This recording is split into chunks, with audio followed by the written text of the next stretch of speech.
이모 집에 심부름을 갔는데 모르는 남자가 있었습니다. 알고 보니 나와 선볼 사람이었습니다. 나는 그 사람이 마음에 안 들었습니다. 그런데 구멍 뚫린 양말 사이로 보이는 하얀 엄지발가락이 갑자기 멋있어 보이고 마음이 갔습니다.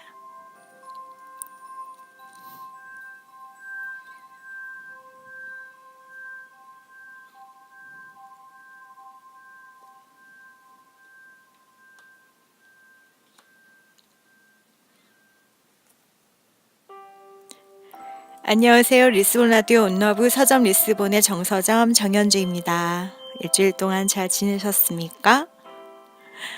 네, 추PK81님께서 맞추셨네요.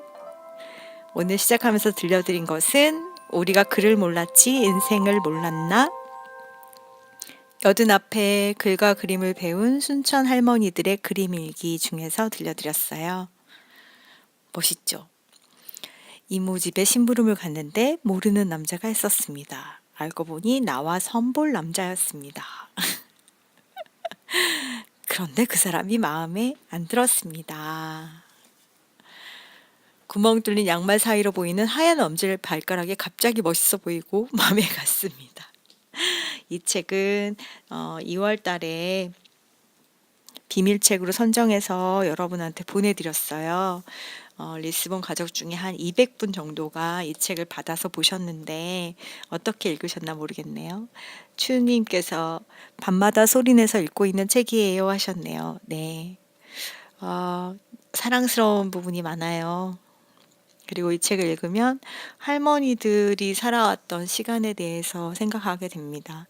그분들도 지금은 늙고 쪼글쪼글한 얼굴을 가졌지만 한때는 하얗고 밝고 티 없는 얼굴을 하고 있었고 누군가의 어린 딸이었다는 것, 그리고 설레는 마음을 가진 소녀였다는 것, 이런 것들을 생각하게 돼요.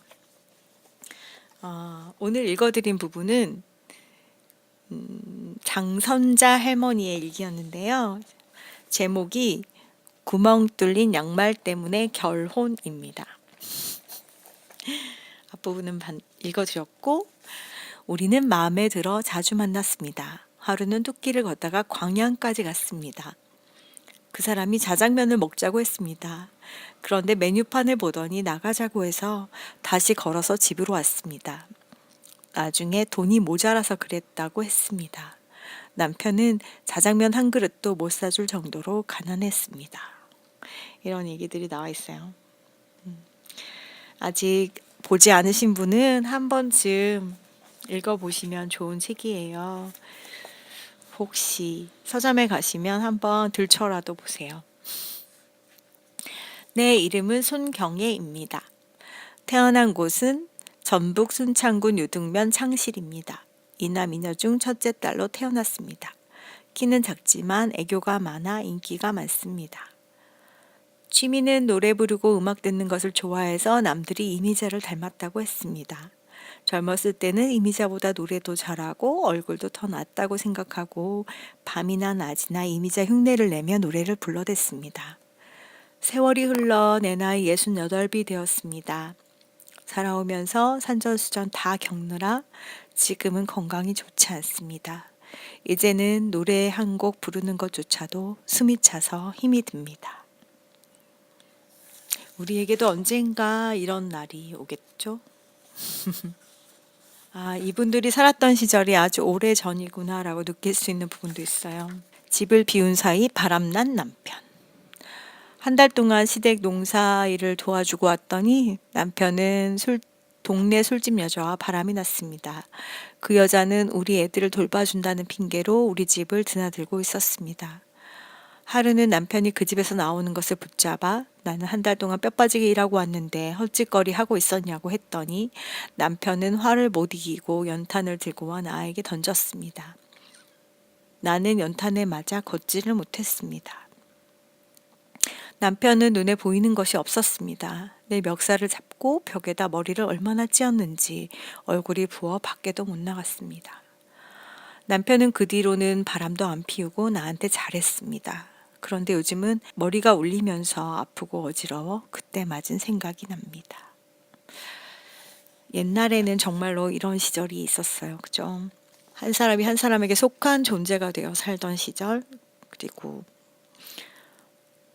서로가 서로에게 충실하기로 하고 결혼했으면서 이렇게 다른 사람들을 데리고 살던 시절, 이런 시절들이 있었죠.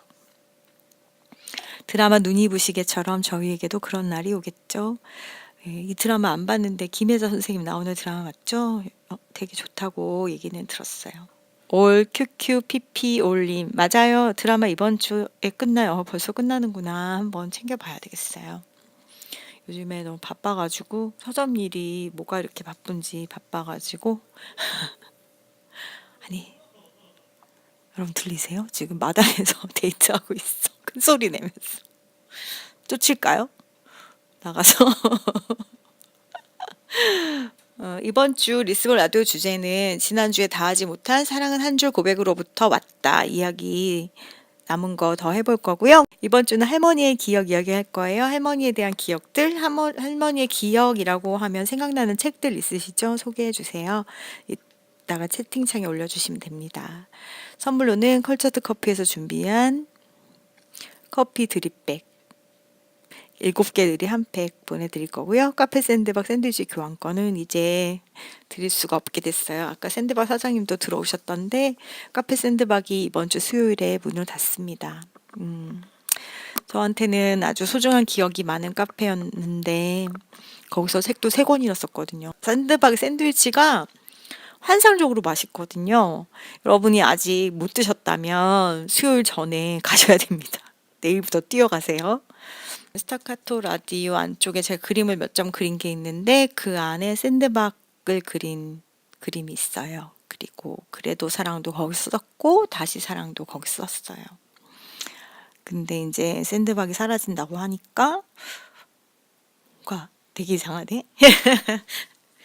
만약에 나중에 시간이 지나가지고 여러분도 리스본에 어떤 일이 생긴다면 이런 기분이 들까요? 어쨌거나 이번 주 안에 꼭 드세요. 사장님 맛있게 부탁드립니다. 저도 이번 휴무 중에 가서 먹으려고요. 모든 걸 다 먹고 싶은데 그걸 다 먹을 배가 안 되는 게 너무 슬프네요. 수연님, 저는 지금 남편이랑 청취 중이에요. 저희에게 할머니는 너무 각별한 분이어서요. 그랬구나. 샌드박 사장님, 네, 하셨어요. 맛있게 해주신다고 하니까 여러분 늦기 전에 가서 드세요. 그 다음에 크루얼키님, 실장님, 김 실장님, 네, 가서 먹겠습니다. 네, 꼭 잊지 말고 들려보세요. 그리고 도레미파크와 플레이주에서 도레미파크 4인 가족 이용권하고 그다음에 제주 서점 아베크 1박권 보내드립니다.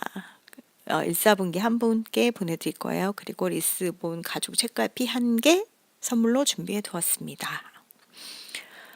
라디오가 끝난 다음에 선물 받으신 분은 자기 사연 아래 비밀 댓글로 성함, 전화번호, 주소 받은 상품 적어주세요. 자, 이상 이제 공지 끝났고요. 여러분이 사연 생각하시는 동안 이번 주 서점 소식 짧게 전해볼게요. 수요일에 젤다 같이 읽기 있었습니다. 젤다 피츠제럴드에 대해서 모르시는 분도 계실 수 있겠어요. 미드나잇 인 파리를 통해서 아는 정도? 그 정도인 분이 거의 대부분인 것 같은데 젤다 피츠제럴드는 위대한 개츠비를 쓴 스콧 피츠제럴드의 아내이고요. 이 두 사람은 하나의 공동체로서 글을 썼어요. 이번 북토크를 통해서 알게 됐는데 스콧, 젤다 피츠제럴드 이렇게 공저로 많은 칼럼도 썼고 글들을 많이 남겼는데요. 이 둘이 같이 쓰는 것은 부부 사이에 서로 합의가 된 사항이었다고 해요. 그런데 놀랍게도 젤다 이름을 빼고 스콧의 이름으로만 에세이를 내거나 하면은 글값이 무려 4배나 뛰었다고 합니다. 이 두 사람은 그다지 돈이 많은 사람들이 아니었기 때문에 원고료를 미리 받고 글을 써서 글빚을 갚아가면서 생활했다고 해요. 그래서 글을 계속해서 써내려 가야 됐던 거예요. 근데 스콧 혼자서만 다 하기는 부족했고 젤다 자체가 워낙 감성이 좋고 또 인사이트가 있는 사람이었기 때문에 스콧이 젤다에게서 많은 것을 얻어왔다고 합니다. 영감을 얻었고 그리고 서로 상의를 해서 글을 많이 썼고 심지어 젤다의 인생이 글감이 되기도 했어요. 처음에는 그게 합의된 사항이었는데 그게 점점 심해지니까 젤다는 힘이 들었고 왜 나의 인생을 나의 허락 없이 글로 쓰느냐 하고 해서 서로 마찰이 일기도 했다고 해요. 그러다가 젤다가 많은 갈등 속에서 스콧이랑 같이 차를 타고 가다가 핸들을 꺾었어요. 교통사고가 크게 날 뻔했고 그 일을 통해서 젤다는 조현병 진단을 받게 됐고 병원에 갇힙니다. 이런 모든 상황에 대해서 아주 신랄하게 세상에 그들의 사건을 이야기하고 젤다를 비판했던 사람이 바로 해밍웨이예요. 해밍웨이는 스콧의 재능을 질투했던 것으로 알려져 있고 두 사람은 그럼에도 불구하고 상당히 절친이었죠. 그래서 이 두 부부의 사생활에 대해서 해밍웨이가 세상에 많이 떠들었어요. 그래서 젤다는 미친 여자로 취급받았습니다. 결국 병원에 갇혀 있었고 스콧도 이제 젤다한테 글을 쓰지 말라고 해요. 그래서 젤다는 글을 못 썼고요. 특히 자신의 인생에 대한 글을 쓰지 못하도록 되어서 그 다음에는 그림을 그렸어요. 그림에 굉장히 몰두했고 원래는 무용, 발레도 굉장히 잘했던 여인으로 알려져 있습니다. 굉장히 예술적인 감각이 뛰어난 사람이었는데 여러 가지 시대적 제약으로 인하여 자신의 재능을 다 펼칠 수가 없었어요. 젤다 같이 읽기 하던 날은 처음에 모여서 번역자 선생님이 예쁜 책갈피를 만들어서 여러분한테 나눠줬고 그다음 출판사에서 연필도 나눠주고 이러면서 분위기를 좀 풀면서 서로 각자 돌아가면서 여기 왜 왔는지 얘기를 하고 그리고 번역자 선생님이 간단하게 책에 대해서 이야기를 해주셨어요. 그리고 저는 이제 미리 책을 읽었는데 책을 읽다 보니까 만약에 내가 이 책을 편집했다면 이렇게 했었을 것 같은데 라는 부분이 생기기도 했어요. 왜냐하면 앞쪽에는 젤다가 쓴 단편 소설이 들어있고 뒤쪽에는 젤다가 쓴 에세이가 들어있는데 에세이를 보면 젤다가 어떤 사람인지가 잘 보이거든요. 그래서 인간적인 호감이 생겨요. 근데 소설은 조금 난해한 부분도 있었고 번역가 선생님 자신도 이게 도대체 무슨 말을 쓴 거지? 라는 생각이 드는 작품들도 많았다고 하셨거든요.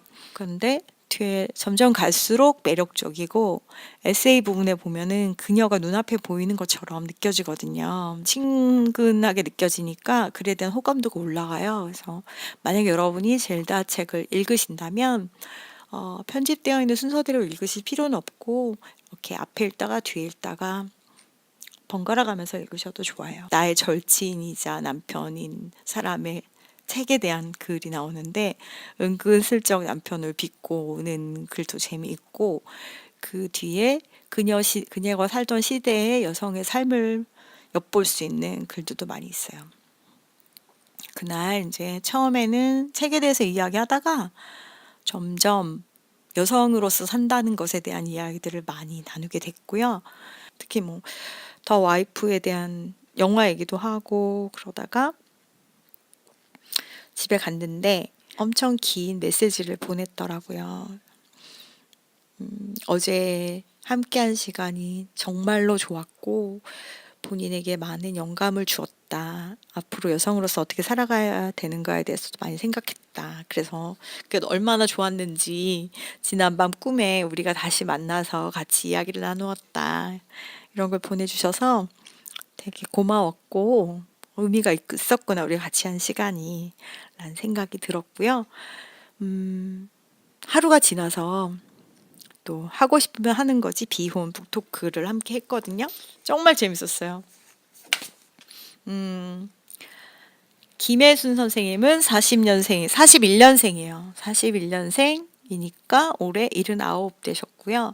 이분은 평생 비혼으로 사셨어요. 이진송 씨는 88년생이고 연애하지 않을 자유라는 책을 냈고 개간 홀로를 만들어서 연애하지 않는 삶 혹은 결혼하지 않는 삶에 대한 이야기들을 적고 있거든요. 3년에 걸쳐서 대담을 나누었다고 해요. 그 이야기들을 모아서 적었고 여러 군데 포스트잇을 덕지덕지 붙여놨는데 그중에 제일 재밌었던 거는 선생님이 자기가 어떤 중학교 때 영화 검사와 여선생에서 변호사가 변론하는 걸 보고 감명을 받았대요. 그래서 나 어려운 사람들을 돕고 살자. 그래서 변호사로 진로를 결정했대요. 근데 그때는 결혼을 하면 아주 극소수를 제외하고는 하던 일을 다 그만둬야 돼서 이런 거 보니까 뭘 하든 일단 결혼은 인생 설계돼서 빼자라고 생각을 했대요. 내가 제일 하고 싶은 건 결혼이 아닌데 결혼을 하면 다 그만둬야 하니까 그게 뭐야? 완전 손해보는 장사잖아. 그래서 결혼을 하면 결혼을 빼고 인생에 대해서 생각하게 되셨다고 하면서 글을 쓰셨는데 못 오셨던 분들이 많으니까 전달해 드리면 처음에 김혜순 선생님이 1시간 전에 오셨어요. 테이블 위에 맥주가 놓여 있습니다, 보통. 선생님께서 여기는 맥주도 줘? 그러시길래. 네, 저희 협찬받은 거예요. 그랬더니, 아유, 나는 맥주는 안 마셔. 맥주는 싱거워. 그러시는 거예요. 선생님, 이건 맛있는 맥주예요. 그랬더니 싸가셨어요. 끝나고서 술을 되게 좋아하신대요. 시작할 시간이 됐는데 선생님 자리에서 벌떡 일어나시는 거예요. 그래서 이진송 씨가 선생님 힘드니까 앉아서 하시라고 그랬더니 아니야 내가 키가 작아서 앉아 있으면 여기 있는 분들이 내가 안 보이잖아. 난 서서 할 거야 이러시더니 서서 2시간 이상을 계속 서 계셨어요. 그리고 시작하자마자 이제 하신 이야기가 비혼으로 살려면 어떻게 해야 하는가 에 대해서 이야기하셨어요. 일단 1번 주거가 안정되어야 된다. 처음에 부모님과 같이 살다가 독립을 해서 살 때 일단 우리는 집을 구해야 되지 않냐. 돈이 없으니까 월세로 시작해라. 근데 월세는 다 까먹으니까 전세로 해라. 나중에는. 그리고 선생님께서 나중에 돈을 모아서 집을 사셨대요. 작은 거 사니까 마음의 안정감도 들고 좋았다. 근데 많은 비혼들이 고민하기를 나이가 들어서 돈도 없고 힘없으면 어떻게 사나 걱정을 하잖아요. 근데 선생님이 되게 재밌는 얘기를 해주셨어요. 65세가 되면은 임대주택이 나온대요. 근데 자식이 있는 사람들은 자식들에게 용돈을 받지 않는다는 걸 증명해야 집을 준대요. 근데 우리 같은 비혼들은 자식이 없잖아요. 증명 안 해도 돼서 바로 1순위로 임대주택을 받을 수 있다고 합니다. 놀라운 사실이죠. 우리는 사회복지가 잘 돼 있기 때문에 걱정을 할 필요가 없다. 노후에 대해서. 요즘 싱글들은 비혼들은 지나치게 미래를 걱정하는데 걱정할 필요가 없다. 임대주택이 나온다. 1순위다 우리는. 그리고 의료 혜택도 마찬가지로 1순위라고 해요. 그러니까 자식이 없음을 걱정하지 마라. 그리고 집이 있는 경우는 집을 담보로 대출을 받아서 그 돈을 막 쓰면서 살아라. 그랬었어요. 친구들한테 밥도 사주고 가고 싶은 곳도 가고 그러고 살다가 죽으면 집 날라가면 그만이다. 그렇게 말씀하셨어요. 뭐하러 깔고 앉아있냐. 집 팔아서 다 쓰던지 죽기 전에 돈을 다 써라. 그런 얘기를 하셨고 그 다음 2번째는 건강. 건강을 지키기 위해서 꾸준하게 노력해라. 선생님은 49부터 지금까지 30년 동안 계속 운동을, 요가를 하고 계시다고 합니다. 그래서 좋은 거 잘 먹고 건강을 챙길 것. 그리고 3번째는 무형의 자산이 중요하다라는 얘기를 하셨어요. 그 중에서 특히 중요한 것은 신용이다. 이 사람이 신뢰할 만한 사람이다라는 것을 주변 사람들에게 심어주는 것. 그러기 위해서 정정당당하게 잘 사는 게 굉장히 중요하다. 라는 얘기를 하셨고요. 그날 또 재밌었던 거는 어떤 분이 자기는 비혼을 결심했고 친구들도 같이 비혼을 하기로 해놓고 중간에 배신을 하는 친구들이 생긴다는 거예요. 애인이 생기거나 아니면 결혼을 하거나 그래서 멀어지는 친구들이 있다. 자기는 친구들이 그러면 손절을 한대요. 선생님 보고 "선생님은 그런 배신감을 어떻게 극복하셨습니까?" 라고 했더니 선생님께서 말씀하시기를 "아니 그냥 보내줘." 그렇게 말씀하셨어요. "좋은 사람 생겨서 가는데 보내줘."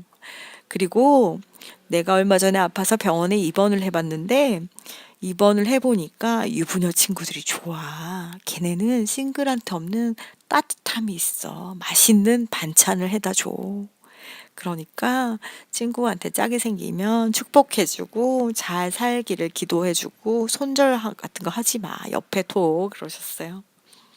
그 밖에도 아주 재밌는 얘기들을 많이 남겨주셔서 저는 일단 우리에게는 비혼으로 평생을 산 인생의 선배가 없잖아요. 그렇기 때문에 지금 비혼으로 살고 있는 사람들은 20년, 30년, 40년, 50년 뒤에 내 모습이 어떨까에 대한 고민을 많이 할 거예요.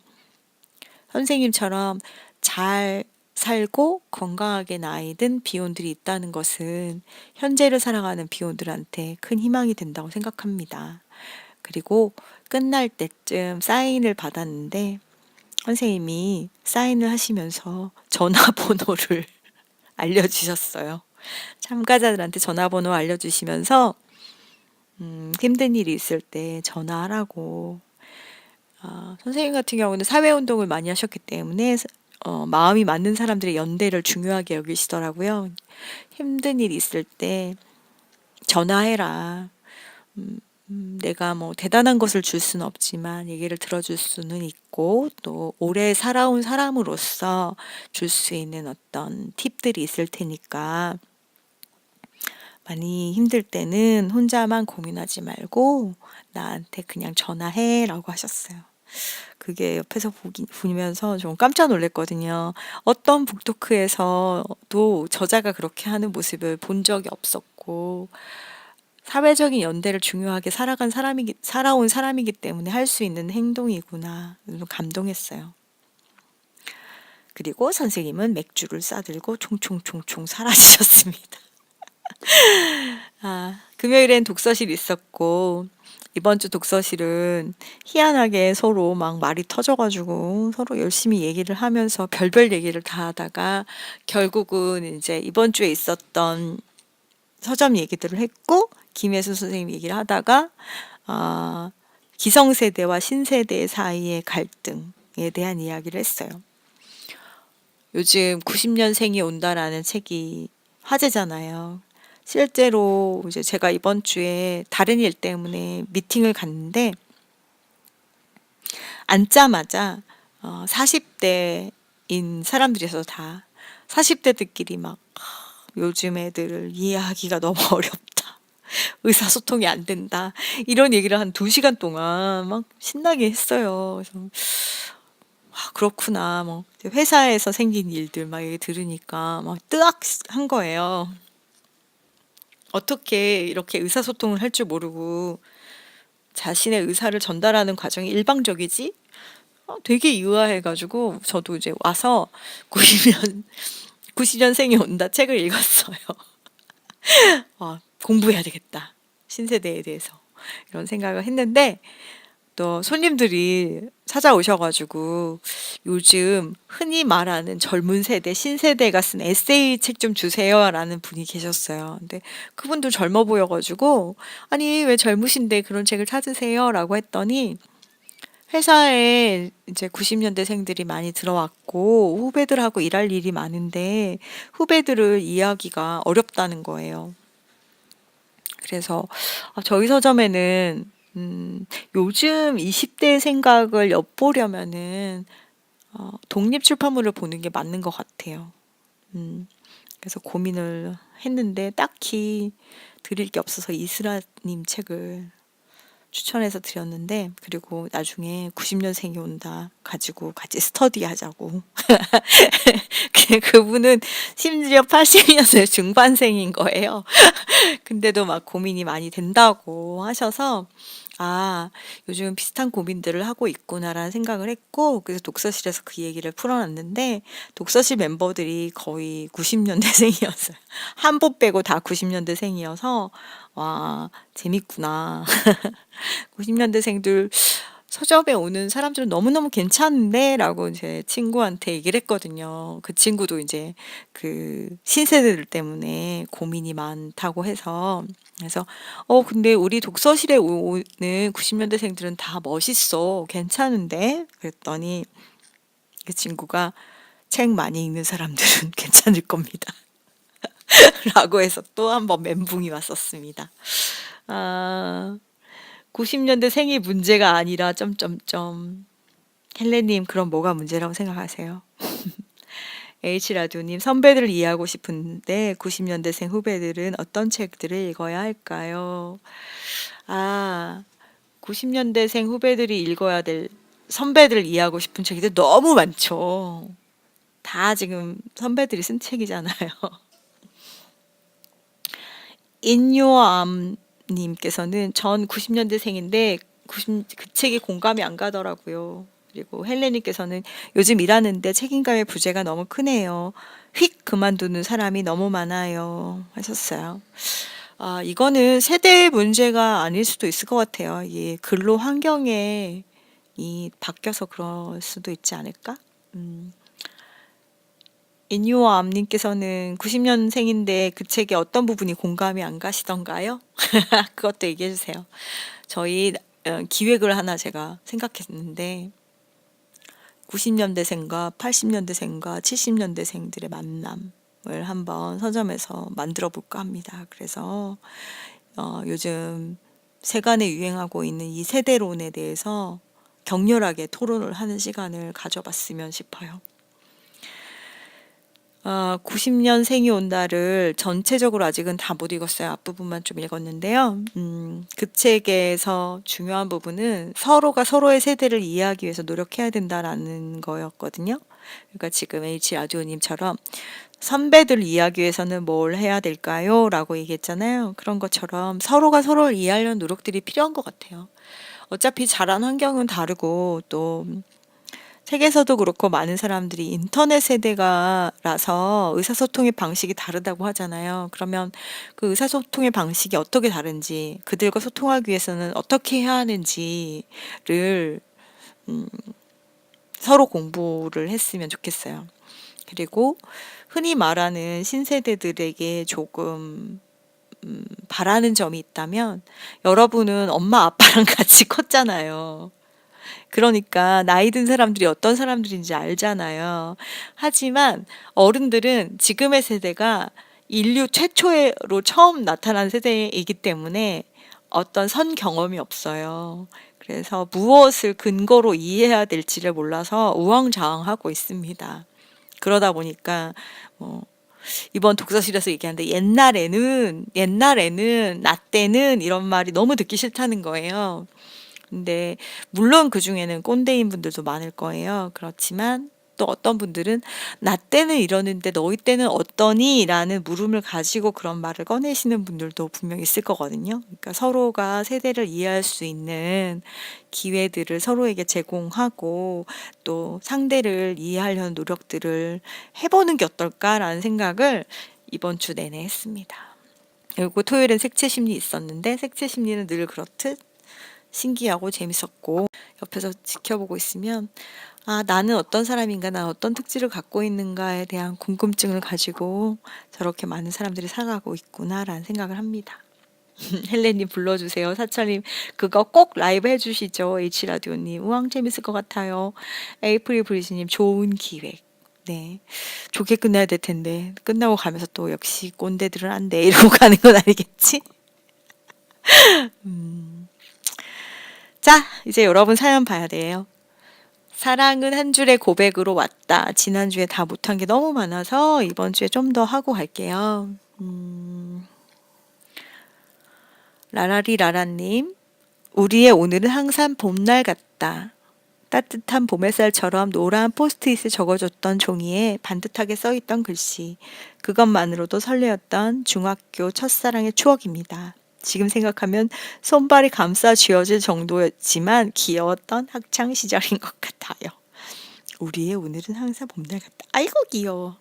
중학생이 이런 말 썼다고? 자, 그리고 로렐라이님. 길게 써봐도 될까요? 어느 하나를 고를 수가 없었어요. 첫 번째 남자친구. 그는 번듯한 외향을 가졌고 자신감이 넘치는 사람이었습니다. 그래서 마음을 열기가 어려웠고요. 관계는 놓을 듯 말 듯 이어졌죠. 그날은 장마 한가운데였는데 어쩐지 조금 외로워져서 그에게 문자를 보냈어요. 잠시 후 내가 가서 맑게 해줄게 란 답장이 왔습니다. 그게 우리의 진짜 시작이었어요. 저는 그 문자를 작은 종이에 적어서 말린 꽃잎과 함께 작은 유리병에 넣어 놓았습니다. 영원히 간직하고 싶은 말. 와, 귀엽다. 비가 많이 와. 좀 외로워. 그러니까 내가 가서 맑게 해줄게. 귀엽네. 두 번째 남자친구는 제주도 게스트하우스에서 장기 투숙하다가 만났어요.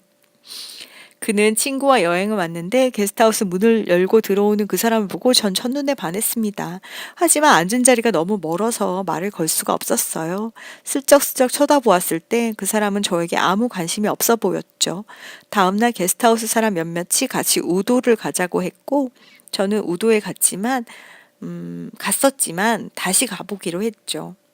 가위바위보를 해서 차를 같이 탈 팀을 짰는데 저런 그 사람은 다른 여성과 타게 되었고 저는 제 또래의 오빠와 같이 차를 타게 되었습니다. 우도 탐방 뒤에 다 같이 식사를 했고요. 같이 타고 온 오빠가 저를 숙소에 데려다 주고 나머지는 갈 길을 가는 것으로 끝냈죠. 하지만 몇 주 뒤 제가 육지로 온 날 단체 카톡방에서 그 두 사람이 이태원에서 술을 마시고 있다길래 배낭을 맨 채로 이태원으로 달려갔습니다. 그렇게 이태원 수제 맥주 모임이 생겼고요. 맥주를 전혀 못 마시는 저는 그 독한 에이를 하루에 4잔 마실 수 있게 되었죠. 그 두 사람은 방콕으로 여행을 갈 예정이라고 했어요. 저는 같이 되냐고 묻고는 바로 비행기 표를 끊어버렸습니다. 방콕에 도착한 날 그 사람은 공항으로 저를 마중 나와 주었어요. 제 숙소는 방콕의 게스트하우스였고 두 사람을 조금 먼 곳의 호텔에서 묵었죠. 제가 온 첫날 밤 그 사람을 보내기가 싫어서 그냥 침대에 같이 누워 있다가 잠이 들었고 아침에 눈을 뜨자마자 제가 키스를 했어요. 그는 머뭇거렸지만 내 눈을 똑바로 쳐다보며 말했습니다. 난 나이가 많아요. 나중에 알고 보니 저보다 15살이 많았어요. 당시 41살이었죠. 유부남은 아니었어요. 워낙 동안이라 30대 초반으로 생각했는데 좀 놀랐죠. 흥미진진하다. 그 사람은 소심한 사람이었고 나이 차이 때문에 결혼에 실패한 상처가 있었습니다. 그도 제주도에서 저에게 첫눈에 반했지만 감히 다가올 수가 없었다고 합니다. 제가 저돌적으로 나올 때 당황할 뿐 아무런 행동을 취할 수 없었다고. 그러다가 사랑의 감정을 도저히 참을 수 없을 때 그의 속에서 처음 튀어나온 말이 난 나이가 많아요 였어요. 묵묵히 다져온 상처와 감정이 너무나도 안타깝고 사랑스러워서 저는 그를 꼭 껴안아 주었습니다. 네 번째 남자친구는 완전 반전. 네 번째 남자친구 하니까 갑자기 쿵 그러죠. 네 번째 남자친구는 세 번째 친구와 헤어지는 과정에서 만났어요. 우리는 나이 차이보다는 의사소통 차이가 컸고요. 결혼에 대한 그 사람의 서로의 마음을 굳게 해서 헤어지게 되었죠. 마지막에 그는 흔히 말하는 잠수를 탔어요. 그때 저는 10kg이 빠졌고 불면증으로 정신과에 다닐 정도로 힘이 들었습니다.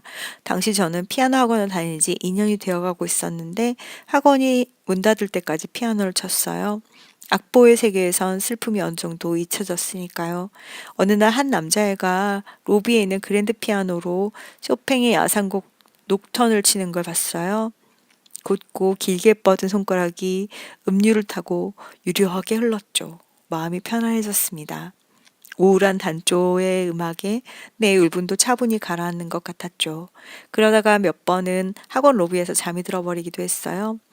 그게 웃겨서 내 녹턴을 들으면 잠이 잘 와 라고 했습니다. 그 애는 그게 무슨 말인지 몰랐을 거예요. 하지만 그는 그럼 매일 녹턴을 쳐줄게 라고 대답했죠. 그는 정말 10시 30분이 되면 학원에 와서 녹턴을 쳐줬어요. 그래서 학원이 끝날 때 그랜드 피아노를 치는 모임이 생겼고요. 우리는 자연스레 친구가 되었죠. 알고 보니 그는 석사 마지막 학기로 밤을 새며 논문을 써서 학원에 올 수 없는 상황이었더군요. 이런저런 일을 겪은 뒤에 우리는 사귀게 되었지만 우리의 사랑이 시작된 순간은 그가 내게 매일 녹턴을 쳐주기로 한 밤이라고 생각합니다. 그는 지금 저의 남편입니다. 여행 중에 만났던 손 한번 스쳐보지 못한 사랑 등 더 많은 말들이 있지만 너무 길어지면 안 되니까 이만 적겠습니다. 길게 적었다고 상품 줘야 한다는 부담은 가지지 말아주세요. 저는 이 주제 덕분에 먼 곳에서 떠오른 옛날 생각들에 행복했습니다. 리스본 서점 고맙습니다. 유부녀의 추억이 흐르는 밤 이런 거군요. 네, 상품을 줘야 된다는 부담은 없지만 드리겠습니다. 커피 보내드릴게요. 사철님 크크 아이고 으악 아름다운 마무리 크크 그죠? 아름다운 마무리였네요. 혜정 선생님 오늘 밤에 아주 하트가 많이 날라오네요. 자, 이분께 선물 드리고 그리고 이어서 할머니의 기억을 보겠습니다. H라디오님께서 맞아요. 리스본 라디오에 사연 쓰려고 생각하다 보면 잊고 있던 행복한 추억을 떠올리게 되는 것 같아요. 고맙습니다. 혜정 선생님 연애하고 싶네요. 혜정 선생님 우리 4월 5일 날 마당에서 격불해야 되니까 팔 근육 키우고 계세요. 여러분 오늘 보셨나요? 저희 4월 5일 날 리스본 여기 앞길이 사거리잖아요. 사거리에서 이렇게 공원도 내려가는 길 쪽 말고 가로로 긴 길이 있어요. 티크닉 입구 쪽으로 난 길이 연남동 벚꽃길이라고 불리는 길이에요. 4월이 되면 여기 벚꽃이 어마어마하게 피거든요. 여기에 모여서 격불할 거예요. 격불 뭔지 아시죠? 말차라고 하는 거 막 놓고 팔 막 저어가지고 거품 내잖아요. 그거 하면서 매일 매일 좋은 날이라는 책이 있어요. 1일 시 5일 영화에 나오는 영화 아시죠? 1일 시 5일 영화의 원작인데요. 에세이예요. 그거는 짧은 단편도로 이루어져 있는데 그 책 같이 읽고 그리고 피크닉도 가고 그럴 거예요. 4월 5일 식목일이고요. 금요일 밤에 마당에서 열립니다. 시간 되시는 분들 오세요. 물론 조금 가격대가 있습니다만 책도 드리고 또 차선이라고 하더라고요. 이렇게 대나무처럼 생긴 거 있잖아요. 대나무 맞죠, 선생님? 대나무로 된 거 이렇게 돼가지고 부채처럼 생긴 거 그거랑 차그릇이랑 줘요. 그리고 또 좋은 말차를 선생님이 주신다고 합니다. 그거 가지고 말차 만들어서 마시고 또 피크닉에서 피크닉 세트를 무료로 말도 더듬는다. 무료 할래니까 왜 이렇게 마음이 아프냐. 무료로 빌려준대요. 그러니까 피크닉 세트 가지고 저희 이 경의선 습길 있잖아요. 습길까지 가셔서 거기서 자리 펴시고 피크닉 세트를 주시는데 거기에 매트랑 보온병 주실 거거든요. 그럼 가지고 가서 차 마시고 저희에게 반납하시면 돼요. 와, 차선의 말차 좋아요. 그쵸? 블라썸님께서는 밤과 벚꽃과 차와 책 낭만적이에요. 네. 제가 인터넷을 뒤지다가 깜깜한 곳에서도 책을 읽을 수 있는 굉장히 신기한 독서 등을 발견해 가지고 그것도 한번 구매해 볼까 하고 있어요. 여러분을 위해서라면 돈을 쓰겠습니다. 자, 할머니의 기억, 봄누님. 명절에 외갓집에 가면 한 손 만들어 두신 살얼음이 동동 띄어진 식혜를 늘 내어주시곤 했던 우리 할머니. 동지가 되면 팥죽, 대보름이면 나물과 찰밥을 만들어 그걸 다 짊어지고 오셔서 나눠주셨는데 할머니의 음식을 못 먹는 날이 오리라고는 상상하지 못했던 것 같아요. 갑작스런 암의 발병, 그리고 시간이 얼마 남지 않았다는 이야기, 상상하지 못했던 일이라, 그리고 할머니의 부재는 상상조차 해볼 수가 없어서 울기만 했던 기억이 납니다. 소식을 듣고 외가로 달려가 할머니가 걸어 놓으신 꽃감, 무청을 보는데 며칠 전까지 계속되었을 할머니의 일상이 사진처럼 멈춰버린 것 같았어요. 그렇게 100일 정도를 투병하시면서 매일매일 가족들과 함께 시간을 보내고 자주 만나지 못했던 분들을 만나면서 마지막까지 가족들에게 좋은 모습, 씩씩한 모습을 보이셨던 할머니. 벌써 3년이나 되었습니다. 얼마 전 인생 프루츠를 보면서 괜찮아졌다고 생각했는데 영화 속 장면들을 보면서 순간순간 생각나던 할머니. 결국은 영화 후반부 내내 울었던 기억이 나요. 영화를 2번째 봤을 때도 같은 장면에서 눈물이 터져버리고 말았습니다. 할머니 살아계실 때 만들어주신 거 열심히 먹을 걸, 안부 전화 한 번 더 드릴 걸. 지금 이렇게 할머니의 음식이 그리워질 줄은 미처 상상하지 못했는데 너무너무 그립습니다. 그러게요. 사랑할 수 있는 시간은 사랑의 깊이와 상관없이 한정되어 있다는 거, 그걸 요즘 많이 생각하거든요, 저도. 근데 생각은 하는데 시간을 같이 보내는 게 생각만큼 또 쉽지는 않아서 나중에 또 이렇게 후회를 하게 되겠죠. 후회를 덜 하려고 마음은 먹고 행동하지 못해서 더 많이 후회하면서 그런 날이 올 것 같아요. 네, 좋은 사연 주신 본문님한테는 가죽 책갈피 드릴 테니까 연락 주세요. 그다음 책 읽는 여행자님. 안녕하세요, 정사점님. 이번 주 리스본 라디오가 할머니의 기억이라고 해서 쑥스럽지만 사연 남겨봅니다. 돌아가신 저희 할머니께서는 25년생이셔요. 1925년 서슬퍼런 일제강점기 한복판에 태어나서 1945년 광복때 21살이 되신 거죠. 한 번도 뵌 적은 없지만 저희 외 증조부님께서는 상당히 깨어 계셨던 분인가 봐요. 당시에 딸을 교육시키셨으니까요. 저희 할머니는 그를 깨우치고 문학소녀로 자라나게 되시죠. 그리고 어찌나 돌아다니길 좋아했는지 당시엔 사실 말만한 처녀, 가로 할머니 표현입니다. 말만한 처녀가 함부로 돌아다녔다가 당장 납치라도 되어 끌려가도 이상하지 않은 시절이었잖아요. 돌아다니기 좋아하는 첫째 딸이 걱정된 외증조 할머니는 단 한 벌뿐인 할머니 옷을 매일 빨아 넣으셨대요. 하지만 저희 할머니는 남동생 옷을 입고 외출했다는 그 얘기를 생각하면 할수록 아찔하기도 하고 재밌기도 합니다. 부모님의 맞벌이와 이혼 등 여러 가지 사정으로 저는 아주 어릴 때부터 조부모님이 키워주셨는데요. 어린 시절 할머니의 기억은 집안일을 하시거나 책을 읽으시거나 둘 중에 하나로 남아있어요. 할아버지는 책을 좋아하는 할머니를 위해서 할머니가 부탁하는 책이라면 어떻게든 구해주셨고요. 어릴 때 저희 집 책장에는 시문의 상록수라든가 이광수의 무정이라든가 꽤 옛날 판본들이 많이 있었어요. 제가 책을 읽기 시작하면서 그 책장들은 제 책들로 채워지기 시작했고요. 공부해라, 책 읽어라 한마디 말씀 없으셨지만 할머니의 책 읽는 모습을 보면서 자연스레 책을 좋아하는 아이로 자라나게 되었고 어쩌다 보니 책과 관련된 일을 하고 있는 중입니다. 할머니가 돌아가시기 전에 청계천 헌책방 골목에 한번 가보고 싶다고 하셨는데 뭐가 그렇게 바빴는지 모셔다 드리지 못한 게 항상 마음 아프고 속상하고 그래요. 할아버지는 제가 20살 때, 할머니는 제가 28살 때 돌아가셨는데요. 이젠 두 분의 살아생전 모습을 기억하는 사람이 정말 얼마 안 남았다는 사실이 너무 슬퍼요.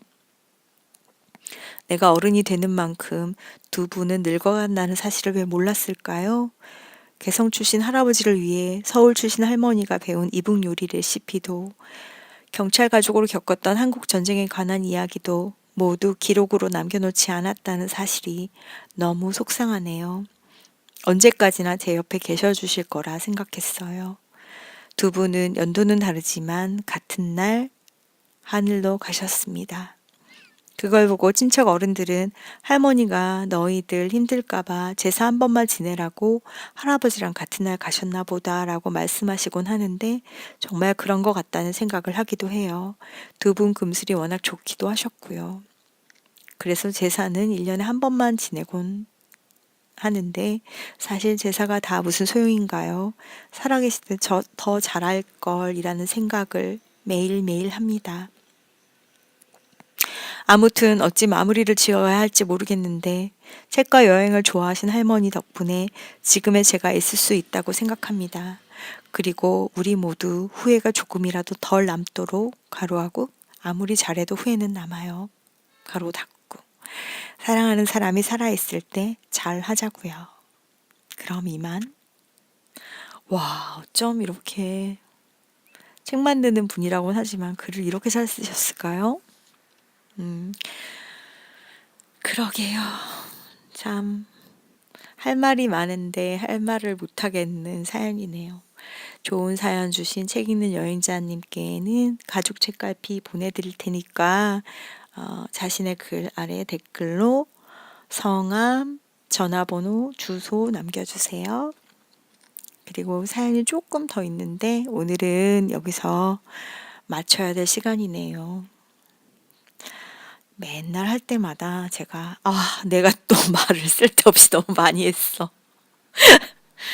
앞에서 짧게 했어야 사연을 많이 하는데라는 생각을 합니다. 그래도 오늘은 거의 다 소개했네요. 자, 이제 각자 듣는 끝곡 들을 시간이네요. 오늘 준비한 노래 들려드릴게요. 이제와 세상이 나의 시연의 달콤함이야 있겠냐마 왠지 한 곳이 비어있는 내 가슴이 잃어버린 것에 대하여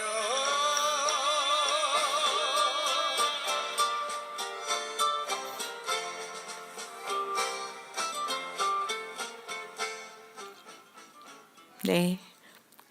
깍! 막 그러면서 낭만에 대하여 하셨는데 맞습니다. 최백호 선생님의 낭만에 대하여예요. 저는 라디오 작가로 오래 살았잖아요. 가요 프로그램을 많이 했고 그렇지만 제가 일하는 채널은 3사 중에 가장 젊은 채널이었기 때문에 늘 아이돌 음악을 많이 들었습니다. 그러다가 어느 날 최백호 선생님의 부산에 가면 사실 오늘 그 노래가 듣고 싶었는데 주제 때문에 이 노래 들었어요. 최백호 선생님 부산에 가면 듣는데 뭔가 전과 다른 아이돌 음악과는 다른 감동이 막 밀려왔고 우리들의 낭만 리스본이라는 글을 받고 그때부터 낭만에 대하여 긍정적인 자세를 갖게 되었어요. 이런 거 있잖아요. 이 가사를 보면은 이제와 새삼 이 나이에 시련의 달콤함이야 있겠냐마는 왠지 한 곳이 비어있는 내 가슴이 잃어버린 것에 대하여 첫사랑의 그 소녀는 어디에서 나처럼 늙어갈까 그러면서 내 가슴에 다시 못 올 것에 대하여 낭만에 대하여 여기가 되게 좋더라고요. 낭만에 대하여 할 때 여러분 지난주에는 내가 말한 적 있나요로 설렘설렘 하면서 들었다면 오늘 밤에는 이 노래를 들으면서 30년 뒤의 내 모습을 한번 생각해보고 또 나이 드신 분들은 30년 전에 자기 모습을 생각해보고 그런 시간들을 가져오면 좋겠어요. 우리도 언젠가는 나이가 들겠죠.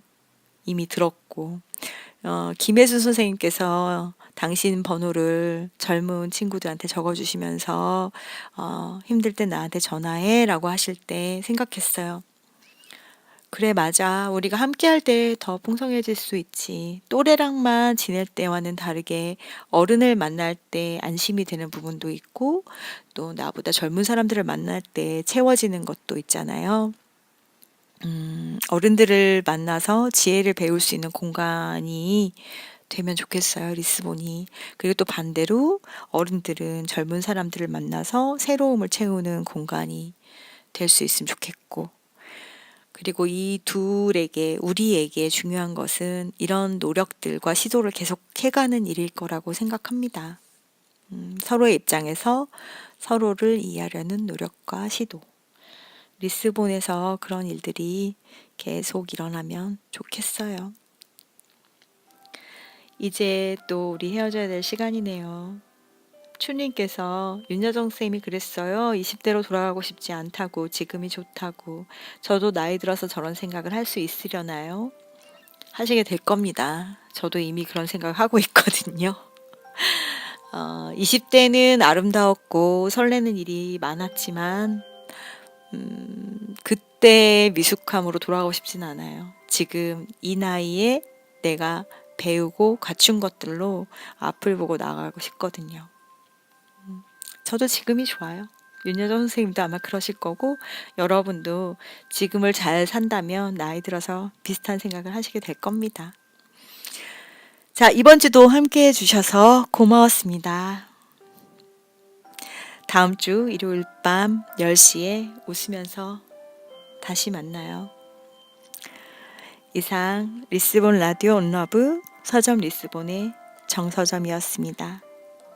좋은 밤 보내요. 보아노이즈.